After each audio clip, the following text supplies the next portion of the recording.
আসসালামু আলাইকুম সুপ্রিয় শিক্ষার্থীবৃন্দ, আজকের এই অনলাইন পাঠদান কার্যক্রমে নবম দশম শ্রেণীর ব্যবসায় শিক্ষা শাখার শিক্ষার্থীদের স্বাগত জানাচ্ছি। আমি মোহাম্মদ নয়ন কবির, সহকারী শিক্ষক, ব্যবসায় শিক্ষা, যশোর জিলা স্কুল, যশোর। প্রিয় শিক্ষার্থীবৃন্দ, আশা করি নিশ্চয়ই তোমরা সবাই ভালো আছো। আমিও আল্লাহর অশেষ রহমতে ভালো আছি। আজকে আমি আলোচনা করার চেষ্টা করব নবম দশম শ্রেণীর ফিনান্স ও ব্যাংকিংয়ের ষষ্ঠ অধ্যায়ের উপরে। তোমরা তোমাদের পাঠ্য বইটা নিয়ে আমার সাথে পাঠে অংশগ্রহণ করো, তাহলে বিষয়টা বুঝতে তোমাদের সুবিধা হবে। তাহলে পাঠে আসা যাক। প্রিয় শিক্ষার্থীবৃন্দ, দেখো স্ক্রিনে তোমরা একটা ছবি দেখতে পাচ্ছ। এই ছবিটা হয়তো আগেও দেখেছো, কারণ এটা পূর্ববর্তী অধ্যায়ের সাথে সম্পর্কযুক্ত। তা দেখো, এটা একটা রেফ্রিজারেটরের ছবি। এরপর দেখো প্রিয় শিক্ষার্থীবৃন্দ, আরেকটা ছবি দেখা যায়, এটা একটা সেলাই মেশিনের ছবি। তো এখন এই রেফ্রিজারেটর সাধারণত কারা ব্যবহার করে, কোন কোন ব্যবসা প্রতিষ্ঠান? সাধারণত দেখা যায় মুদির দোকানদার বা ওষুধের দোকানদার, এরাই এই রেফ্রিজারেটরটা ব্যবহার করে। আর সেলাই মেশিনটা ব্যবহার করে দর্জির দোকানদাররা, তাই না? এখন এই সমস্ত দোকানদারদের জন্য এই রেফ্রিজারেটর কুড়াই বা সেলাই মেশিন কুড়াই, এটা কিন্তু একটা বিনিয়োগ সিদ্ধান্ত। তা বিনিয়োগ সিদ্ধান্তটা নেওয়ার পরে প্রিয় শিক্ষার্থীবৃন্দ, তোমাদেরকে বা ওই ব্যবসা প্রতিষ্ঠানকে এবারে দেখতে হবে অর্থটা কোথা থেকে সংগ্রহ করা যায়। অর্থাৎ বিনিয়োগ সিদ্ধান্তটা নেওয়ার পরে এরপরে আসে অর্থের চিন্তাভাবনা। তা অর্থায়নটা কীভাবে বা অর্থটা কীভাবে সংগ্রহ করা যায়। তা এই ছোট ব্যবসা প্রতিষ্ঠান, সেটা হোক এক মালিকানা বা অংশীদারি হোক, এরা অর্থটা কিভাবে সংগ্রহ করে একটু দেখে নেওয়া যাক। প্রিয় শিক্ষার্থীবৃন্দু, অর্থাৎ বিনিয়োগ সিদ্ধান্ত নেওয়ার পর কী করতে হবে? তোমাকে এবার টাকাটা সংগ্রহ করতে হবে। এখন এই টাকাটা সংগ্রহ করাকে কি বলে? অর্থায়ন। অর্থাৎ টাকাটা সংগ্রহ করার থেকে শুরু করে সে টাকাটা উঠে আসবে কিনা ইত্যাদি যাবতীয় বিষয় অর্থায়নের ভিতর অন্তর্ভুক্ত আছে। তাই এক মালিকানা বা অংশীদারি ব্যবসা প্রতিষ্ঠান এরা অর্থায়নটা কিভাবে করে বা অর্থটা কিভাবে সংগ্রহ করে, এদের অর্থায়নের বিভিন্ন উৎস আছে। সেই উৎসগুলো আমরা একটু দেখে নিই, কী কী উৎস। দেখো, প্রথমত প্রত্যেক ব্যবসা প্রতিষ্ঠান যে কোনো বিনিয়োগ সিদ্ধান্ত নেওয়ার আগে সে চিন্তাভাবনা করে দেখবে যে এই টাকাটা আমরা নিজের থেকে দিতে পারি কিনা, অর্থাৎ মালিকের নিজস্ব মূলধন থেকে টাকাটা দেওয়া যায় কিনা। যদি নিজের কাছে এত টাকা না থাকে তখন সে কি করতে পারে? দেখো প্রিয় শিক্ষার্থীবৃন্দু, তখন সে চিন্তাভাবনা করে আমি কোনো বন্ধুবান্ধব বা আমার কোনো আত্মীয় স্বজনের কাছ থেকে আমি ধার করে নিতে পারি কিনা, তাই না? এরপরও যদি টাকাটা জোগাড় করা যদি সম্ভব না হয়ে ওঠে, তখন কি করে? বাধ্য হয়ে তখন ওই ব্যবসা প্রতিষ্ঠানের মালিক ব্যাংক থেকে কি করে? ঋণ নিতে পারে, তাই তো? এখন সে নিজস্ব মূলধন দিক বা বন্ধুবান্ধবের কাছ থেকে টাকাটা ধার করে নিক বা ব্যাংক থেকে ঋণ নিক, প্রত্যেক মূলধনের কিন্তু একটা ব্যয় আছে। কীরকম ব্যয় আছে? যদি তুমি ব্যাংক থেকে ঋণ নাও, তাহলে তোমাকে ব্যাংকে কিন্তু সুদ দিতে হবে। সেই সুদটা আসছে ব্যাংক থেকে যে টাকাটা সংগ্রহ করবা সেই টাকার ব্যয়। যদি তুমি বন্ধুবান্ধবের কাছ থেকে টাকাটা ধার নাও, এরাও বলবে যে আমাকে কিন্তু প্রতি মাসে মাসে এত % লাভ দিতে হবে, হোক সেটা 5% বা হোক 10%। তাহলে ওই 5% ওই 10% এই বন্ধুবান্ধবের কাছে ধার করে তুমি যে টাকাটা নিচ্ছ এই টাকার ব্যয় বা মূলধন ব্যয়। মালিকের নিজস্ব যে টাকাটা, এরও কিন্তু একটা মূলধন ব্যয় আছে। কীরকম? এই টাকাটা যদি মালিক নিজের ব্যবসায়কে না দিয়ে যদি অন্য কোনো ব্যবসায় দিত, তাহলে সেখান থেকেও সে কিছুটা লাভ পেত, সেটাও কিন্তু একটা মূলধন ব্যয়। তাহলে এই মালিকের নিজস্ব টাকারও কিন্তু মূলধন ব্যয় আছে। তাহলে প্রিয় শিক্ষার্থীবৃন্দ, আজকে আমাদের আলোচনার বিষয় হচ্ছে মূলধন ব্যয় নিয়ে।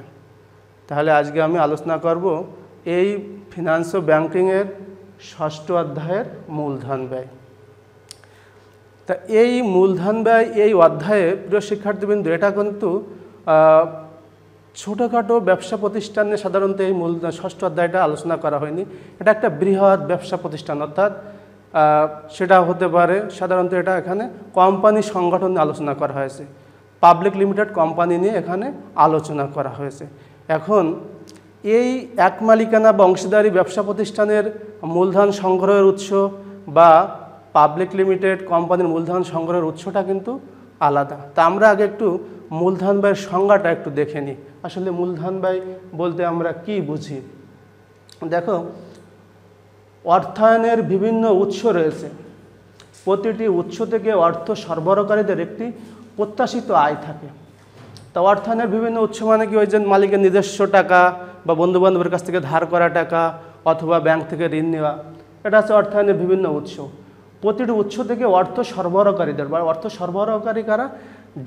যাদের কাছ থেকে ব্যবসা প্রতিষ্ঠান টাকাটা সংগ্রহ করবে অথবা যারা বিনিয়োগ করবে তাদেরকে বলা হয় অর্থ সরবরাহকারী। তাদের একটি প্রত্যাশিত আয় থাকে। তহবিল সরবরাহকারীদের এই প্রত্যাশিত আয় সংগ্রহকারী প্রতিষ্ঠানের জন্য মূলধন খরচ হিসেবে পরিগণিত হবে।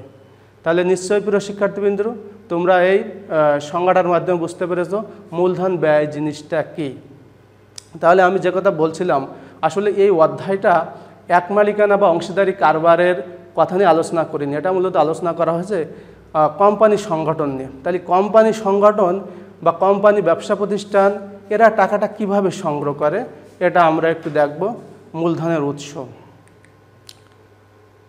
প্রথমত দেখো এখানে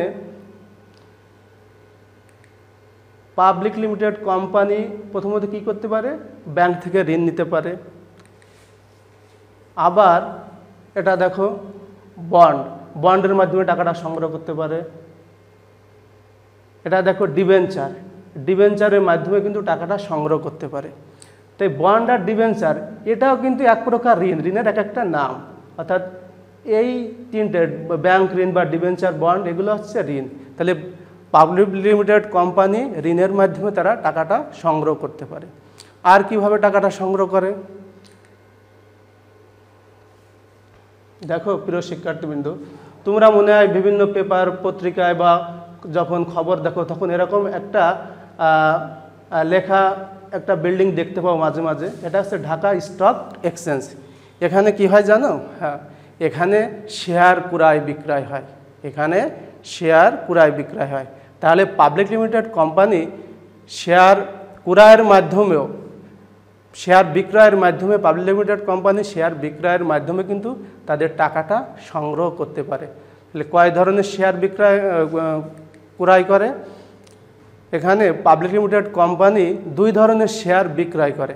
একটা হচ্ছে অগ্রাধিকার শেয়ার আর একটা হচ্ছে সাধারণ শেয়ার। তারপর আর একটা জায়গার থেকেও কিন্তু এই পাবলিক লিমিটেড কোম্পানি টাকাটা সংগ্রহ করতে পারে। সেটা হচ্ছে সংরক্ষিত আয়। সংরক্ষিত আয় থেকেও কিন্তু টাকাটা সংগ্রহ করতে পারে। তাহলে আমরা আর একটু দেখে নিতে পাবলিক লিমিটেড কোম্পানির অর্থ সংগ্রহের উৎস কয়টি পেলাম? উৎস পেলাম 4টি। সে 4টি উৎস কি কি?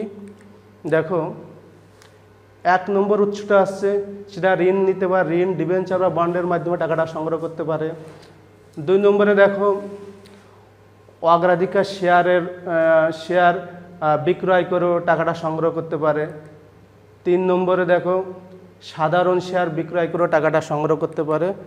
4 নম্বরে আছে সংরক্ষিত আয় থেকেও টাকাটা সংগ্রহ করতে পারে। এখন ঋণের মাধ্যমে কিভাবে টাকাটা সংগ্রহ করতে পারে, এটা একটা সহজ হিসাব। তারপরে একটু দেখো স্ক্রিনে ঋণ মূলধনটা কী জিনিস বা ঋণ মূলধনের ব্যয়টা কি।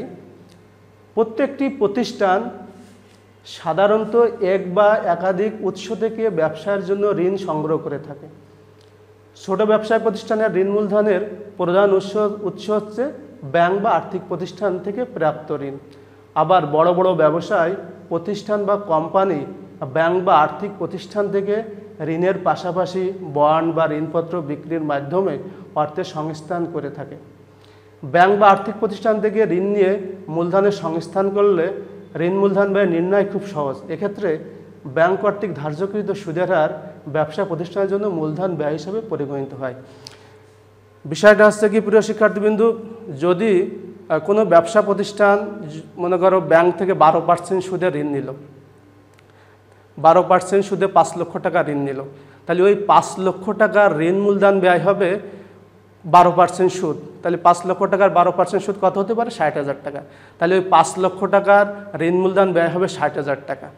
এই ঋণ মূলধন ব্যয় নির্ণয়টা কিন্তু সহজ, অর্থাৎ তুমি যে টাকাটা ঋণ নিচ্ছ, ঋণের 5 লক্ষ টাকার অতিরিক্ত তোমাকে যে টাকাটা পরিশোধ করতে হবে ওটা হচ্ছে ওই ঋণ মূলধন ব্যয়, বা 5 লক্ষ টাকার অতিরিক্ত যে টাকা ওটা হচ্ছে তোমার মূলধন ব্যয়, ঋণ মূলধন ব্যয়। এখন এই ঋণ মূলধন ব্যয় নেওয়া কিন্তু ব্যবসার জন্য একটা পরোক্ষ সুবিধা বয়ে আনে। সেই সুবিধাটা হচ্ছে কি, ঋণ নিয়ে ব্যবসা করলে ওই ব্যবসা প্রতিষ্ঠানকে কিন্তু আয়কর বা ট্যাক্স কম দিতে হয়। কেন কম দিতে হয় জানো? আমরা যখন নেট মুনাফা নির্ণয় করি, অর্থাৎ বিক্রয় থেকে চলতি খরচ, স্থায়ী খরচ, অবচয়, এরপরে এই ঋণের সুদটা যখন বিয়োগ করে আমরা যখন নেট মুনাফাটা নির্ণয় করব, তখন কিন্তু আমাদের নেট মুনাফার পরিমাণটা কম হবে, আর ট্যাক্সটা দিতে হয় কিন্তু মুনাফার উপর। এই জন্যই ঋণ নিয়ে ব্যবসা করার একটা পরোক্ষ সুবিধা আছে, করটা কম দিতে হয়। এরপরে দেখো প্রিয় শিক্ষার্থীবৃন্দু, পাবলিক লিমিটেড কোম্পানি অগ্রাধিকার শেয়ার বিক্রয় করেও কিন্তু টাকাটা সংগ্রহ করতে পারে। তাহলে অগ্রাধিকার শেয়ার সম্পর্কে আমরা একটু জানি। দেখো, অগ্রাধিকার শেয়ারের ব্যয়, অগ্রাধিকার শেয়ারের ব্যয় নির্ধারণ ঋণ মূলধনের ব্যয় নির্ধারণ থেকে আলাদা, কারণ প্রতিষ্ঠানের ঋণ মূলধন সরবরাহকারীরা সাধারণত নির্দিষ্ট মেয়াদের জন্য সুদ পেয়ে থাকে। অর্থাৎ যদি কোনো প্রতিষ্ঠান থেকে ঋণ নেওয়া হয়, তাদের সুদটা কিন্তু একটা নির্দিষ্ট সময় পর্যন্ত দেওয়া হয়। অর্থাৎ টাকাটা শোধ হয়ে গেলে বা সুদটা শোধ হয়ে গেলে কিন্তু তাদের আর টাকা দেওয়া লাগে না। অন্যদিকে অগ্রাধিকার শেয়ার মালিকরা নির্দিষ্ট হারে নির্দিষ্ট হারে লভ্যাংশ পায়, কিন্তু সেটা অনির্দিষ্ট সময়ের জন্য লভ্যাংশ পেয়ে থাকে। অর্থাৎ অগ্রাধিকার শেয়ার ওই কোম্পানিতে যতদিন থাকবে তারা নির্দিষ্ট হারে অনির্দিষ্ট সময়ের জন্য তারা লভ্যাংশ পেয়ে থাকে। তবে কোম্পানি সবসময় অগ্রাধিকার শেয়ার মালিকদের লভ্যাংশ দিতে বাধ্য থাকে না। অর্থাৎ যদি লাভ না হয় তাহলে সেক্ষেত্রে কিন্তু অগ্রাধিকার শেয়ারদের লাভটা দেওয়া হয় না। অগ্রাধিকার শেয়ারের ব্যয় নির্ভর করে শেয়ার মালিকদের প্রত্যাশিত লভ্যাংশের উপর। তাহলে অগ্রাধিকার শেয়ারের ব্যয়টা কি? ব্যয়টা হচ্ছে যদি কোম্পানি আর অগ্রাধিকার শেয়ার মালিকদের সাথে চুক্তিবদ্ধ হয় যে তাদের 10% হারে লভ্যাংশ দেওয়া হবে, তাহলে এই 10% যে টাকাটা লাভ দেওয়া হবে, এই লাভটা হচ্ছে অগ্রাধিকার শেয়ার মূলধন ব্যয়। এরপরে প্রিয় শিক্ষার্থীবৃন্দ, আসা যাক সাধারণ শেয়ার মূলধন ব্যয়টা কী জিনিস একটু দেখে নিই। দেখো, সাধারণ শেয়ার মূলধন ব্যয় অর্থের অন্যান্য উৎস থেকে সাধারণ শেয়ার মূলধনের ব্যয় কিছুটা আলাদা। কারণটা কি? দেখো, কোম্পানি মূলধনের উপর সবসময় লভ্যাংশ দিতে বাধ্য থাকে না। অর্থাৎ অগ্রাধিকার শেয়ারের উপর সাধারণত লভ্যাংশ দিতে কোম্পানি কিছুটা বাধ্য থাকে এবং নির্দিষ্ট হারে লভ্যাংশটা দেওয়া হয়। আরেকটু বলে রাখি, অর্থাৎ সাধারণ শেয়ারদের লভ্যাংশ দেওয়ার আগে অগ্রাধিকার শেয়ার মালিকদের লভ্যাংশটা দিতে হয়। 2 নম্বর বলছে, লভ্যাংশ দিলেও প্রদত্ত লভ্যাংশের পরিমাণ বা হার সবসময় সমান থাকে না। তা কোম্পানি সাধারণ শেয়ার মালিকদের কিন্তু সবসময় সমান হারে লভ্যাংশ দেয় না। অর্থাৎ কোনো বছর লাভটা কমও দিতে পারে বা বেশিও দিতে পারে। অর্থাৎ কোম্পানি বেশি মুনাফা অর্জন করলে সাধারণ শেয়ার হোল্ডারগণ বেশি লভ্যাংশ পেয়ে থাকে, আবার কোম্পানি মুনাফা কম হলে লভ্যাংশ কম পেয়ে থাকে। তাহলে প্রিয় শিক্ষার্থীবৃন্দু, অগ্রাধিকার শেয়ার মূলধন ব্যয় এবং সাধারণ শেয়ার মূলধন ব্যয় কিন্তু এক কথা না। এখন এই অগ্রাধিকার সাধারণ শেয়ার মূলধন ব্যয়টা এটা কিন্তু লভ্যাংশের পরিমাণটা নির্ণয় করাও দুটো সহজ দুটো পদ্ধতি আছে। তা পদ্ধতিটা বলার আগে তাহলে সাধারণ শেয়ার মূলধন ব্যয় জিনিসটা কি? ব্যয়টা হচ্ছে কোম্পানি সাধারণ শেয়ার মূলধনদের যে লভ্যাংশটা দেবে, এই লভ্যাংশটা হচ্ছে ওই সাধারণ শেয়ার মূলধন ব্যয়। তা এই সাধারণ শেয়ার মূলধন ব্যয় নির্ণয়ের দুটো সহজ পদ্ধতি দেখো। প্রথমে আছে শূন্য লভ্যাংশ বৃদ্ধি পদ্ধতি, শূন্য লভ্যাংশ বৃদ্ধি পদ্ধতি। 2 নম্বরে আছে স্থির হারে লভ্যাংশ বৃদ্ধি পদ্ধতি। তা শূন্য লভ্যাংশ বৃদ্ধি পদ্ধতিটা কী জিনিস? এখানে লভ্যাংশ প্রত্যেক বছর বা লভ্যাংশের হার প্রত্যেক বছর কিন্তু একই পরিমাণ থাকে, কখনো বাড়েও না বা কমেও না। এটা হচ্ছে শূন্য লভ্যাংশ বৃদ্ধি পদ্ধতি। আর স্থির লভ্যাংশ বৃদ্ধি পদ্ধতিটা কী জিনিস? আসলে আমরা যদি বাস্তবিক চিন্তা করি যে এটা কোম্পানিতে কিন্তু প্রত্যেক বছর লভ্যাংশটা সমান হারে হয় না, কোনো বছর বাড়তেও পারে বা কোনো বছর কমতেও পারে। তো সেই হিসাবে সাধারণ শেয়ার হোল্ডারদের কখনো স্থির হারে লভ্যাংশ দেওয়া হয়। কিভাবে দেওয়া হয়? সাধারণ শেয়ার হোল্ডারদের একটা নির্দিষ্ট পরিমাণ লভ্যাংশ দেওয়ার পরে প্রতি বছর সে লভ্যাংশের উপর 1% বা 2% হারে বৃদ্ধি পেতে পারে। অর্থাৎ বিষয়টা হচ্ছে কি, যদি কোম্পানি কোনো বছর 10% লভ্যাংশ দেয়, যদি বলা থাকে প্রতি বছর লভ্যাংশ 10% হারে বৃদ্ধি পাবে, তাহলে প্রথম বছর পরে তারা লভ্যাংশ পাবে প্রথমত 10% দেওয়া হচ্ছে, এরপরে 10%-এর পরে আরও 10% বেড়ে যাবে। অর্থাৎ প্রথম বছর পর পাবে তারা 11 টাকা, এরকম দ্বিতীয় বছর যদি আরও 10% বৃদ্ধি পায় তাহলে পাবে তারা 12.10 টাকা। তৃতীয় বছর যদি আরও 10% বাড়ানো হয় তারপরে, তাহলে তারা পাবে 13.31 টাকা। এইভাবে লভ্যাংশটা কিন্তু বৃদ্ধি পেতে থাকে। তাহলে অগ্রাধিকার শেয়ার মূলধন ব্যয় হচ্ছে, অর্থাৎ এই যারা সাধারণ শেয়ার মূলধন ব্যয় হচ্ছে, যারা সাধারণ শেয়ার ক্রয় করবে এবং তাদের যে লাভটা দেওয়া হবে বা লভ্যাংশ দেওয়া হবে, এই লভ্যাংশটা হচ্ছে সাধারণ শেয়ার মূলধন ব্যয়। তাহলে প্রিয় শিক্ষার্থীবৃন্দ, এরপরে ছিল সংরক্ষিত আয়। সংরক্ষিত আয়টা কি জিনিস?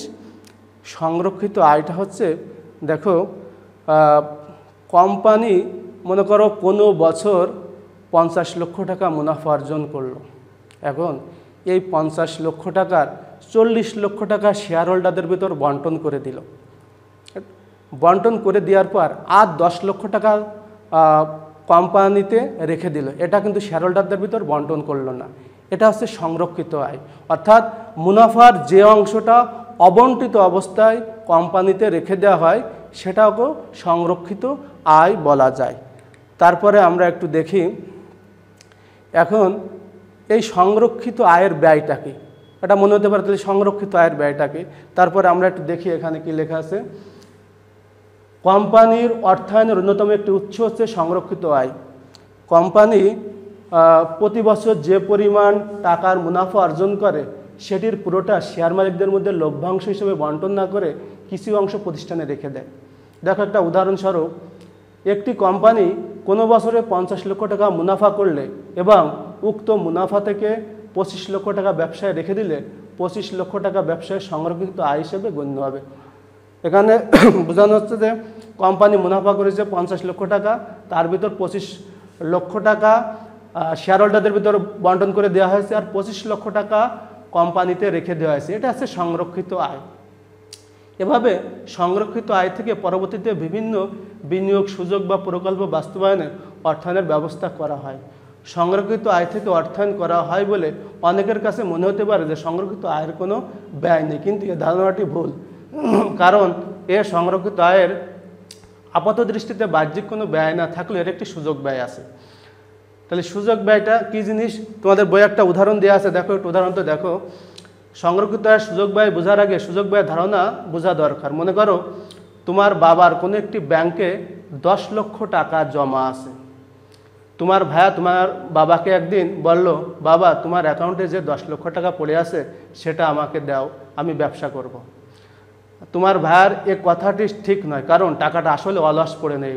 ব্যাংক এই 10 লক্ষ টাকার উপর একটি নির্দিষ্ট হারে সুদ প্রদান করবে। ফলে তোমার বাবা যদি তোমার ভাইয়াকে টাকাটা দিয়ে দেন তাহলে সুদ বাবদ যে আয় হতো সেটা পাবেন না। ফলে সুদ বাবদ আয় না পাওয়াটা তোমার ভাইয়াকে ব্যবসার কাছে টাকা দেওয়া একটি সুযোগ ব্যয়। তাহলে কোম্পানির সংরক্ষিত আয়ের ব্যয়টা কী জিনিস এটা একটু বুঝতে হবে। বিষয় হচ্ছে যে কোম্পানি যে 25 লক্ষ টাকা কোম্পানিতে রেখে দিল, রেখে দেওয়ার ওই টাকাটা যদি কোম্পানিতে রেখে না দিয়ে যদি শেয়ার হোল্ডারদের ভিতরে যদি বন্টন করে দিত, তাহলে ওই শেয়ার হোল্ডাররা ওই টাকাটা অন্য কোনো খাতে বিনিয়োগ করে ওখান থেকে কিছু লভ্যাংশ পেত। তাহলে কোম্পানি রেখে দেওয়ার ফলে শেয়ার হোল্ডাররা সেই লভ্যাংশ থেকে বঞ্চিত হচ্ছে। এটা হচ্ছে সংরক্ষিত আয়ের সুযোগ ব্যয়। তাহলে প্রিয় শিক্ষার্থীবৃন্দ, এখানে আর একটা বিষয় আছে, তোমাদের মূলধন ব্যয় নির্ণয়ের তাৎপর্য। এই মূলধন ব্যয় নির্ণয়টা আসলে কেন করব আমরা একটু দেখে নিই।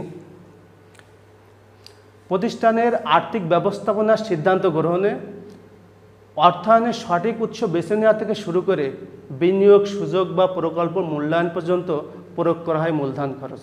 অর্থাৎ এখানে বলছে যে অর্থায়নের সঠিক উৎস বেছে নেওয়া থেকে শুরু করে বিনিয়োগ সুযোগ বা প্রকল্প মূল্যায়ন পর্যন্ত প্রয়োগ করা হয় মূলধন খরচ। অর্থাৎ তুমি যে প্রকল্পটা গ্রহণ করতে চাচ্ছ এটা আসলে সঠিক হচ্ছে কিনা এটা যাচাই করার জন্য মূলধন ব্যয় নির্ণয় করা প্রয়োজন।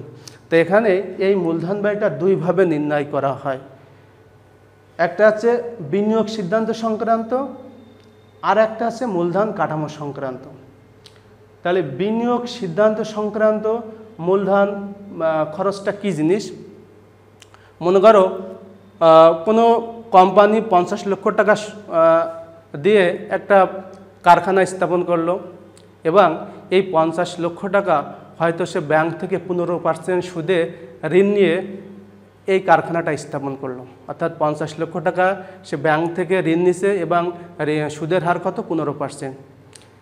কিন্তু কোম্পানি চালু হওয়ার পরে দেখা গেল ওই কোম্পানি 10% মুনাফা অর্জন করতে পারছে। তাহলে এই কোম্পানি সুদের হারটাও পরিশোধ করতে পারছে না বা অন্যান্য খরচটাও কিন্তু মেটাতে পারছে না। এই কোম্পানি ব্যর্থ হয়েছে।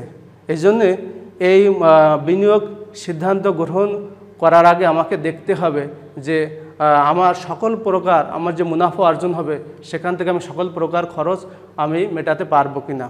তার মূলধন কাঠামো সংক্রান্ত কি? প্রত্যেক ব্যবসা প্রতিষ্ঠানের একটা কাম্য ঋণ নীতি থাকে।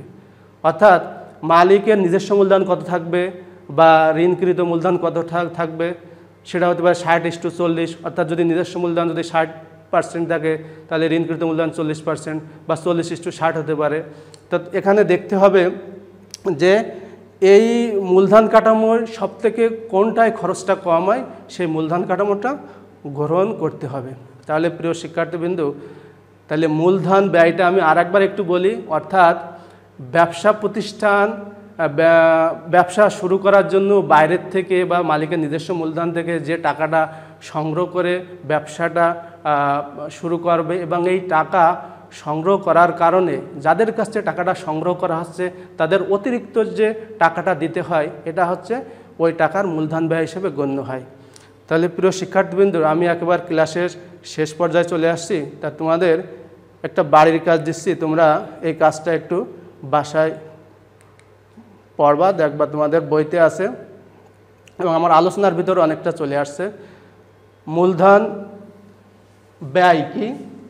1 নম্বর। 2 নম্বর, বিনিয়োগ যত ঝুঁকিপূর্ণ প্রত্যাশিত আয় তত বেশি ব্যাখ্যা করো। এটা তোমাদের খাতায় একটু লিখে নাও। 3 নম্বর, কাম্য ঋণনীতি বলতে কি বোঝায়? 4 নম্বর, সংরক্ষিত আয়ের সুযোগ ব্যয় ব্যাখ্যা করো।